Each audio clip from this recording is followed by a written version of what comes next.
இந்த துவா துன்பத்தின் போது ஓதும் துவா மனதுக்கு கவலையாக இருக்கும் போதும் கஷ்டமான நேரங்களிலும் வேலை அல்லது வியாபாரம் சரியாக அமையாத நேரங்களிலும் இந்த துவாவை ஓதினால் அல்லாஹ் நம்முடைய கவலைகளையும் பிரச்சனைகளையும் தீர்த்து வைப்பான். நபி ஸல்லல்லாஹு அலைஹி வஸல்லம் அவர்கள் ஓதிய துவா, லா இலாஹ இல்லல்லாஹுல் அலீமுல் ஹலீம். மகத்தானவனும் சகிப்புத்தன்மை மிக்கவனுமாகிய அல்லாஹ்வை தவிர வணக்கத்திற்குரியவன் வேறு யாருமில்லை. லா இலாஹ இல்லல்லாஹு ரப்புல் அர்ஷில் அலீம். மகத்தான அர்ஷின் இறைவனாகிய அல்லாஹ்வை தவிர வணக்கத்திற்குரியவன் வேறு யாருமில்லை.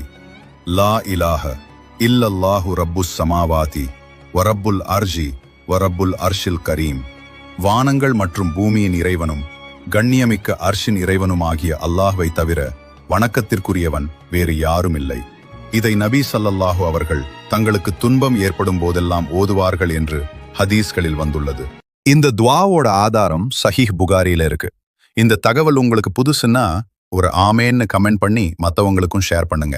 நல்லதை பரப்புவோம்.